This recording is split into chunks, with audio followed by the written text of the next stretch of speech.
मूसलाधार मुसीबत आफत में जान, क्योंकि उत्तरकाशी में गंगोत्री हाईवे बंद है। जहां गंगोत्री हाईवे पर नलूणा के पास जबरदस्त लैंडस्लाइड हुआ है और पूरी पहाड़ी टूटकर हाईवे पर आ गिरी है, जिसकी वजह से हाईवे बंद हो गया और हाईवे के दोनों ओर यात्री फंसे हुए हैं। वहीं हाईवे खोलने के काम में बीआरओ की टीम जुटी हुई है। साथ ही लैंडस्लाइड जोन एक्टिव होने से पहाड़ी से लगातार लैंडस्लाइड हो रहा है। तस्वीरों में आप साफ देख सकते हैं कि किस तरह से आधी पहाड़ी टूटकर नीचे गिर रही है और मलबा जो है वो भी नदी में गिर रहा है। उत्तरकाशी में तेज बारिश से कई जगह लैंडस्लाइड हो रहा है और कई जगह नए लैंडस्लाइड जोन भी एक्टिव हो गए, जहां से मलबा गिर रहा है।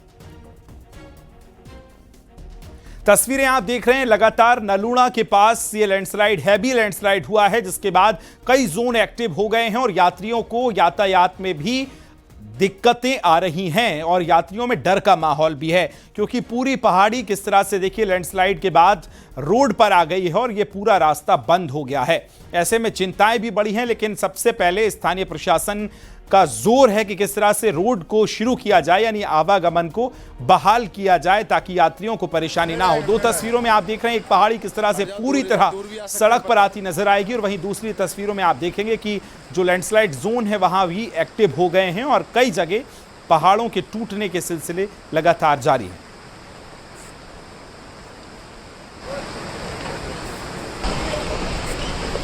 गंगोत्री हाईवे नलूणा के पास जो कि एक नई स्लाइड डेवलप हुई है, वहाँ पे कंटिन्यूस बोल्डर आ रहे हैं, जिससे कि हमारा ऊपर का दूरसंचार भी बाधित हुआ है।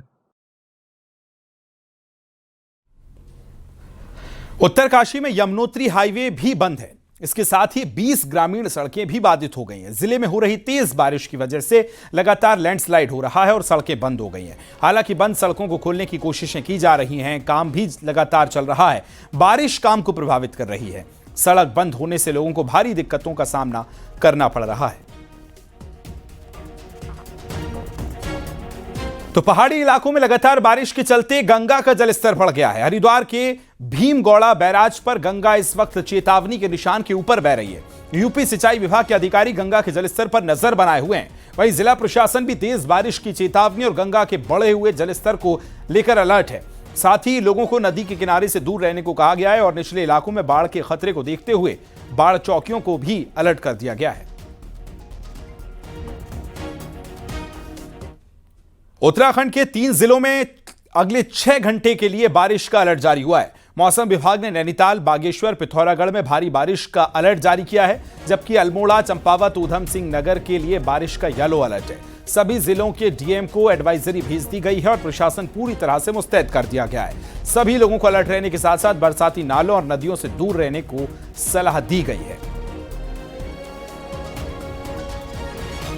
तो उत्तराखंड में भारी बारिश का दौर जारी है। कई जगह जो है रेड अलर्ट जारी किया है, कई जगह येलो अलर्ट जारी किया गया है और बारिश के चलते 3 जिलों में अगले 6 घंटे के लिए तेज बारिश का अलर्ट जारी जो है वो किया गया है। 6 घंटे यानी भारी बारिश हो सकती है। लोगों को संभल कर रहने की, नदी नालों से दूर रहने की अपील की जा रही है। खबर को विस्तार देंगे, सीधे चलेंगे सहयोगी भारती सकलानी मेरे साथ जुड़ गए। भारती, अगले 6 घंटे में कई जिलों में तेज बारिश हो सकती है, किस तरह से गाइडलाइंस जारी की गई हैं, कहां कौन से जिले हैं वो? सभी डिपार्टमेंट्स को एडवाइजरी भेज दी गई है। खासतौर पर कहा गया है कुमाऊं के जिलों में तेज बारिश देखने को मिल सकती है। अगले 6 घंटे के अंदर एहतियात बरतने की सलाह दी गई है। प्रदेश के ज्यादातर हिस्सों में बारिश हो भी रही है। देहरादून में हालांकि इस वक्त बारिश नहीं है, लेकिन देर रात जबरदस्त बारिश यहाँ पर भी देखने को मिली। आज के लिए कहा गया है कि कुछ जिलों में ऑरेंज अलर्ट रहेगा, कुछ जिलों में येलो अलर्ट रहेगा और ये कुमाऊं के ही जिले हैं खासतौर पर, जहां पर तेज बारिश देखने को मिल सकती है। सभी डिपार्टमेंट्स के लिए एडवाइजरी भेज दी गई है, सतर्क रहने को कहा गया है।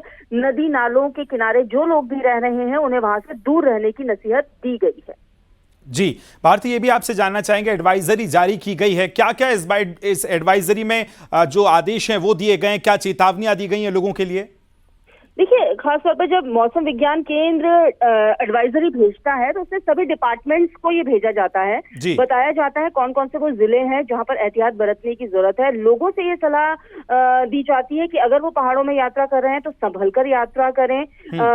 एक नावकास्ट दिया जाता है जो हर 3 घंटे के अंतराल में दिया जाता है और कहा जाता है कि इन एरियाज में लगातार बारिश हो सकती है या तेज बारिश देखने को मिल सकती है। ठीक उसी कड़ी में डिपार्टमेंट्स को एडवाइजरी भेजी गई है और ये कहा गया है कि सतर्क रहें। बागेश्वर, चंपावत, अल्मोड़ा, पिथौरागढ़ ये वो जिले रहेंगे जहां पर कहा तो गया बिल्कुल अलर्ट रहने को कहा गया है। फिलहाल बहुत बहुत धन्यवाद तमाम जानकारी साझा करने के लिए भारती। आगे बढ़ेंगे। पौड़ी समेत लैंडस्लाइड को जोड़ने वाला हाईवे एक बार फिर लैंडस्लाइड की चपेट में आ गया। अचानक पहाड़ी से भारी मात्रा में मलबा सड़क पर आ गिरा, जिससे यातायात पूरी तरह से बाधित हो गया है। हालांकि जेसीबी की मदद से सड़क से मलबा हटाने की प्रक्रिया जारी है, आवाजाही बहाल की गई है, लेकिन हाईवे पर लगातार हो रहे लैंडस्लाइड की वजह से पहाड़ी से बार बार गिर रहे पत्थर और मलबे यात्रियों के लिए खतरा बन गए। हल्की सी बारिश में ही पहाड़ी दरक रही है और हाईवे भी बंद रहा है।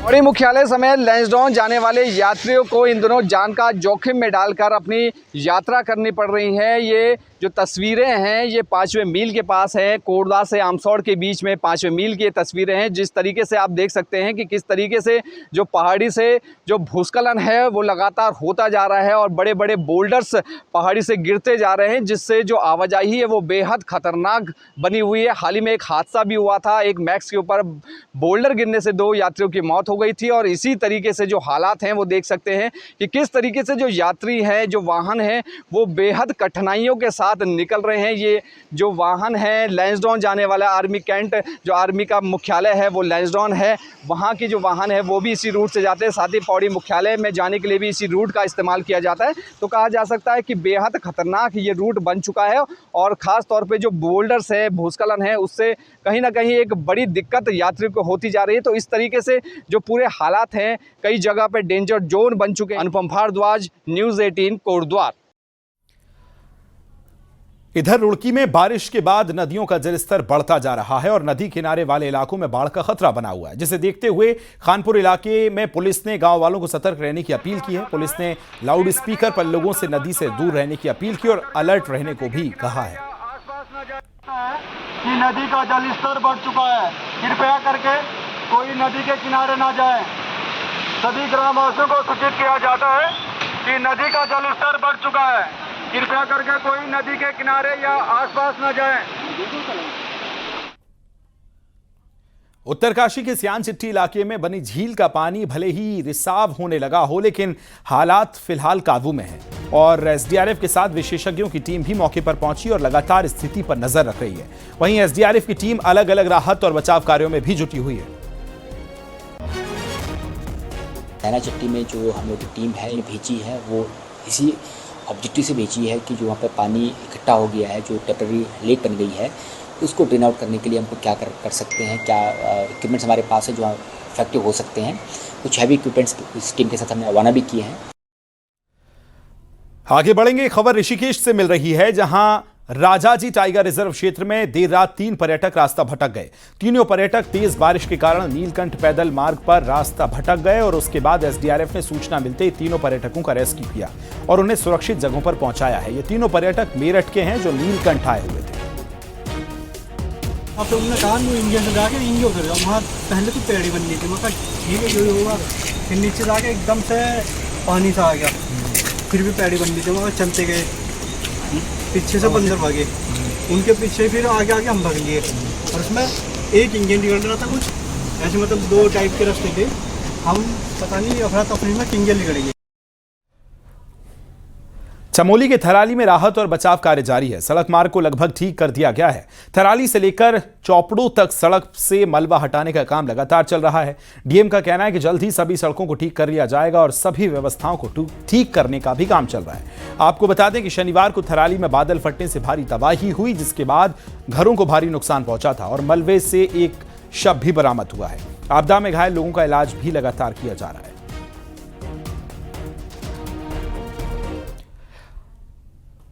थराली में आई आपदा से यहां सड़क और पुश्ते ढह गए हैं और बहुत नुकसान हुआ। स्थानीय लोगों का कहना है कि बीआरओ ने कहीं पर भी सुरक्षात्मक कार्य नहीं किए, जिससे थोड़ी बारिश होते ही लैंडस्लाइड होता है और उनके घरों को खतरा पहुंच रहा है।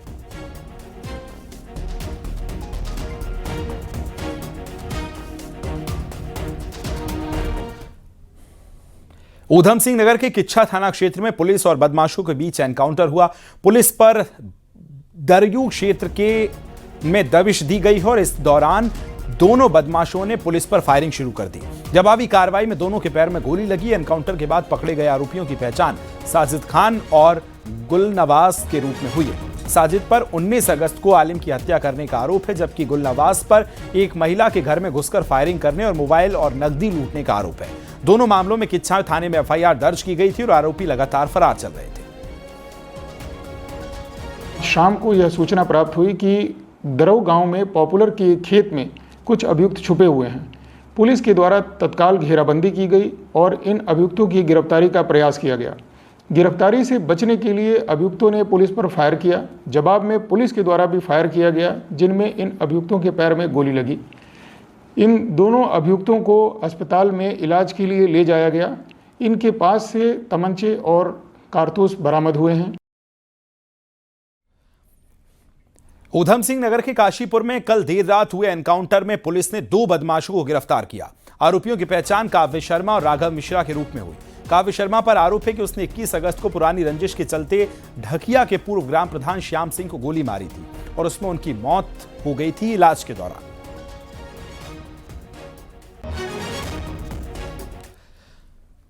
बीजेपी की नई प्रदेश कार्यकारिणी जल्द ही घोषित हो सकती है, लेकिन संगठन ने लॉबिंग तेज हो गई। अब खास बात यह कि इस बार महामंत्री पद के लिए कई दावेदार हैं, लेकिन किसकी इसमें लॉटरी खुलेगी यह देखने वाली बात होगी। रिपोर्ट में देखिए।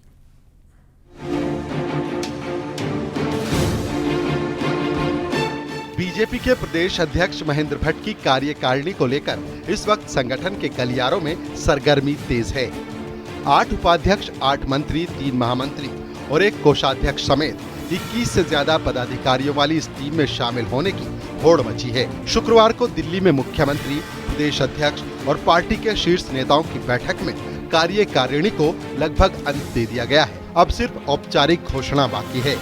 कार्यकारिणी में कौन लोग आएंगे ये तो देखो, भारतीय जनता पार्टी सर्वसम्मति से सभी वर्गों का, सभी जातियों का एक ध्यान रखते हुए और पूरे उत्तराखंड के अंदर जो हमारे 13 के 13 जिले हैं, इनका कैसे एक बैलेंस बने। सबसे ज्यादा मुकाबला है प्रदेश महामंत्री के 3 पदों को लेकर। करीब 7 से ज्यादा नेता दौड़ में हैं। लेकिन सबसे खास बात, पहली बार महामंत्री पद पर एक महिला की ताजपोशी तय मानी जा रही है। महामंत्री के 3 पदों के लिए ब्राह्मण, ठाकुर, ओबीसी, पहाड़ और मैदान जैसे समीकरण बैठाए गए हैं। सूत्रों के मुताबिक महामंत्री पद पर बीजेपी महिला मोर्चा की राष्ट्रीय महामंत्री दीप्ति रावत की ताजपोशी हो सकती है। बीजेपी केंद्रीय नेतृत्व से उनका नाम आगे किया गया है। कुमाऊं से पूर्व विधायक कैलाश शर्मा, ओबीसी और मैदान की कैटेगरी को फुलफिल करने वाले बीजेपी ओबीसी मोर्चा के प्रदेश अध्यक्ष राकेश गिरी, पूर्व कैबिनेट मंत्री यतीश्वरानंद मैदान और ओबीसी कोटा को पूरा कर सकते हैं। वो मुख्यमंत्री के करीबी हैं। अल्मोड़ा से ही कुंदन परिहार, हल्द्वानी से पूर्व जिलाध्यक्ष प्रदीप बिष्ट, पूर्व प्रदेश कार्यालय सचिव पुष्कर काला भी महामंत्री पद की दौड़ में हैं। प्रदेश अध्यक्ष जी, माननीय संगठन मंत्री जी, हमारा प्रदेश नेतृत्व माननीय राष्ट्रीय अध्यक्ष जी से, राष्ट्रीय महामंत्री संगठन जी से परामर्श करने के बाद मुझे लगता है कि हफ्ता 10 दिन में किसी निष्कर्ष पर पहुंचेंगे और जल्दी ही जो है हमारी नई प्रदेश के पदाधिकारियों की सूची जारी होगी। दरअसल बीजेपी की नई प्रदेश कार्यकारिणी सिर्फ प्रदेश अध्यक्ष महेंद्र भट्ट की नई टीम मात्र नहीं होगी, बल्कि आने वाले राजनीतिक संकेतों का ब्लूप्रिंट भी होगी। महत्वपूर्ण ये भी है कि इस टीम को 2027 के चुनावी रथ को खींचना है। इसीलिए राष्ट्रीय स्तर पर भी इसे गंभीरता से जांचा और परखा जा रहा है।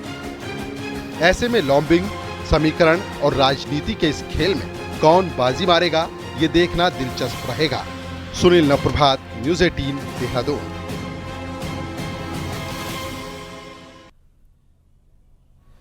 पौड़ी के सतपुली में गुलदार का आतंक जारी है। देर रात गुलदार ने 8 साल के बच्चे पर हमला कर दिया।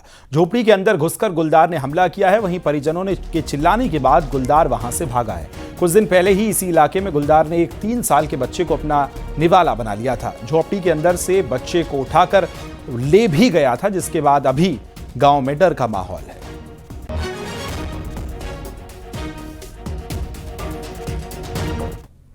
नैनीताल में डीएम ने लगातार मिल रही शिकायतों के बाद जिला अस्पताल में छापेमारी की है। एक्सरे मशीन, ऑक्सीजन सिस्टम खराब और कई तरह की खामियां भी मिली हैं। इस दौरान डीएम ने सीएमओ के निर्देश दिए हैं कि जो भी कमियां हैं उनका सुधार किया जाए और जनता को सुविधा दी जाए। डीएम ने कहा कि पहाड़ एकमात्र अस्पताल है जिसमें रोजाना 500 मरीज इलाज के लिए पहुंचते हैं। मशीन नहीं चल रही है, कोई डॉक्टर की पोस्ट खाली है या कोई टेक्नीशियन नहीं है, उन सब समस्याओं को लेकर कई समय से बातें सामने आ रही थी। साथ में जो बिल्डिंग है वो भी बहुत पुरानी है, तो उसमें वार्ड में कई बार बरसात होती है तो पानी के लीकेज की समस्या भी आती है। तो उन सब को देखते हुए आज मैंने देखा है इसको। विदेश में महज प्रैक्टिस के लिए लाखों रुपए खर्च करने वाले खिलाड़ियों के लिए बड़ी राहत मिली है। देहरादून का आइस स्केटिंग रिंग खिलाड़ियों के लिए न सिर्फ एक सपना पूरा कर रहा है बल्कि खर्चे का बोझ भी घटा रहा है। यानी अब प्रतिभा पैसे की कमी से नहीं रुकेगी। इस रिपोर्ट में देखिए।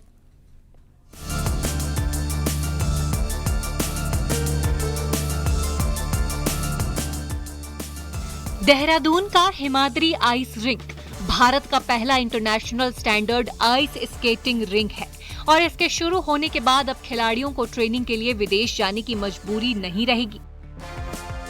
पहले भारत के खिलाड़ी प्रैक्टिस के लिए साउथ कोरिया, मलेशिया और वियतनाम जैसे देशों में जाते थे, जहां हर खिलाड़ी का महीना करीब 2 से 5 लाख रुपए तक खर्च होता था। यही कारण था कि कई खिलाड़ी पैसों की कमी की वजह से इस खेल से दूर हो जाते थे, लेकिन अब खिलाड़ियों को वही सुविधा यहीं देहरादून में मिल रही है।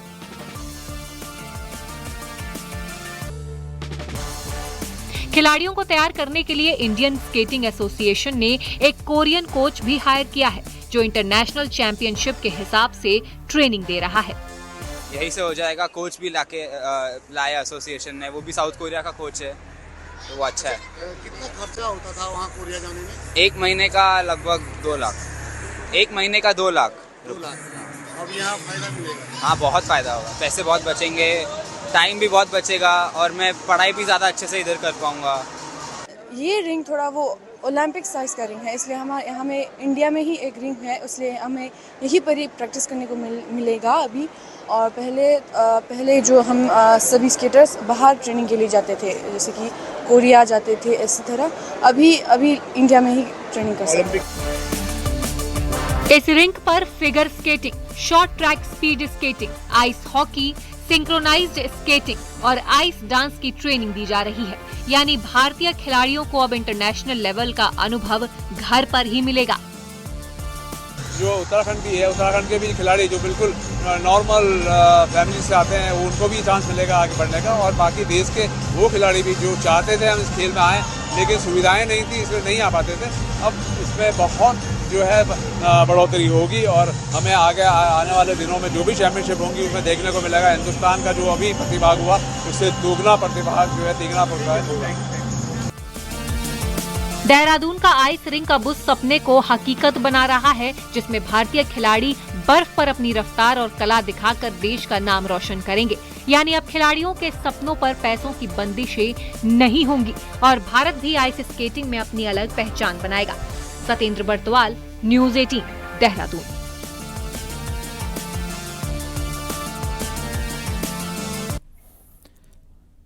कैलाश मानसरोवर यात्रा का अंतिम दल अपनी यात्रा पूरी कर अल्मोड़ा से दिल्ली के लिए रवाना हो गया है।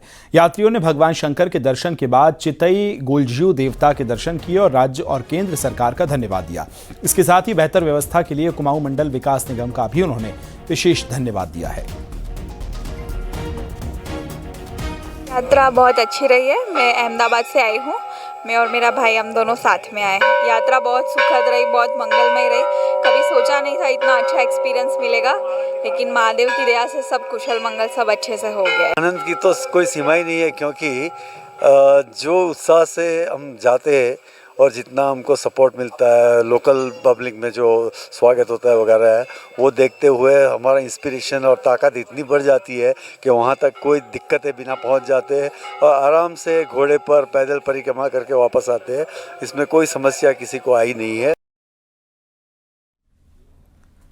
जागेश्वर धाम का राज्य सरकार मास्टर प्लान के तहत विकास करा रही है, लेकिन व्यापारियों और पुरोहितों में भय का माहौल है। आखिर क्या है इसकी असली वजह, रिपोर्ट में देखिए।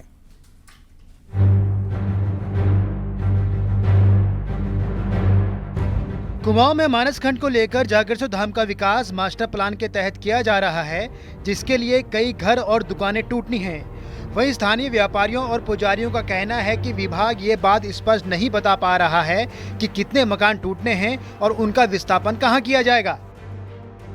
यहाँ पर जो मास्टर प्लान के कार्य अभी तक देख रहे हैं, इसके हिसाब से तो मास्टर प्लान होना ही नहीं चाहिए ना, क्योंकि ये कोई ऐसा मास्टर प्लान के हिसाब से कार्य किया ही नहीं जा रहा है इसका, इसीलिए हम विरोध में भी रह रहे हैं सारे व्यापारी लोग। पर में कुछ पता भी नहीं रहे हैं, कभी कहते हैं 50 मीटर लेते हैं, कभी कहते हैं 100 मीटर लेते हैं। आप अफवाहें आ रही कि 500 मीटर ही ले रहे हैं, तो इसके बारे में लोकल जनता को पता तो होना चाहिए क्या हो रहा है, कैसा हो रहा है। 500 मीटर में क्या करेंगे, यहाँ के व्यापारी कहाँ को जाएंगे, यहाँ के स्थानीय निवासी कहाँ को जाएंगे, हमारा रोजगार का क्या होगा जो यहाँ इसी क्षेत्र में रह रहे हैं। हमारा जो ये हमारा व्यापारी यही है, हम कहाँ को जाएंगे। मास्टर प्लान के काम को लेकर कई लोग सवाल भी उठा रहे हैं। वहीं दूसरी ओर लोक निर्माण विभाग का कहना है कि अभी सिर्फ 2 भवनों को तोड़ा जाएगा और लोगों का विस्थापन भी किया जाएगा। इसको लेकर शासन को लेटर भेजा गया है। केवल 2 बिल्डिंग आ रही है, पब्लिक यूटिलिटी और टेम्पल यूटिलिटी वहाँ पे जो बनाया जाएगा, जो लोग आते हैं उनकी फैसिलिटी प्रोवाइड करने के लिए। तो उससे पहले उनसे एक अनापत्ति ली जाएगी और उनका रिहेबिलिटेशन प्लान किया जाएगा, जैसा कि लोगों की मांग थी कि दुकान के बदले दुकान और जो है उनके आवास के बदले आवास। तो उसके लिए जो है हमने शासन को पत्र लिखा जा चुका है, उनकी जो भी मांगे थी। गढ़वाल के 4 धाम के तर्ज पर कुमाऊं में मानस खंड के मंदिरों का विकास किया जा रहा है। वहीं जागेश्वर धाम के आसपास बसे पुजारियों और व्यापारियों को डर सता रहा है कि अगर उनके मकान और दुकानें टूट जाएंगी तो वो क्या करेंगे। न्यूज़ 18 के लिए अल्मोड़ा से किशन जोशी की रिपोर्ट। ऋषिकेश में गणेश उत्सव बड़ी धूमधाम के साथ मनाया जाता है। जगह जगह भव्य पंडाल लगते हैं जिसमें गणपति को विराजमान किया जाता है। राजस्थान से आए कलाकार गणेश उत्सव के लिए आकर्षक मूर्तियों को बना रहे हैं। इस बार इको फ्रेंडली मिट्टी की मूर्ति काफी डिमांड में है। श्रद्धालु मिट्टी से बनी प्राकृतिक रंगों वाली मूर्तियों को पसंद भी कर रहे हैं। गणेश चतुर्थी आने वाली 27 तारीख की, बाकी गणपति पूजा हो रही है और डिमांड भी बहुत अच्छी है, आगे से ज़्यादा अच्छी है। ये सब हमारी बुकिंग हो चुकी है सारी, और अच्छे अच्छे डिजाइन है आपकी बार, सारे मॉडल अच्छे अच्छे है और अच्छी पेंटिंग भी हो रखी है। बाकी लोग बाग आ रहे हैं, पुराने कस्टमर भी। हम 3 दिन के गणपति जी की सेवा देते हैं और इनकी पूजा अर्चना करते हैं। आज लेके जाएंगे, आज हम किसी ब्राह्मण के घर पे रख देंगे और फिर जिस दिन चतुर्थी होगी उस दिन हम अपने घर पे लाके इनकी पूजा अर्चना करेंगे। इनको गंगा जल से फूल माला मोदक वगैरह से इनकी प्राण प्रतिष्ठा करा के फिर पूजा करेंगे। फिर शाम के समय इनका भजन कीर्तन आरती, भी सेकंड डे इनका फिर भजन कीर्तन करेंगे। तीसरे दिन ढोल नगाड़ों से फिर इनको विदा कर देंगे।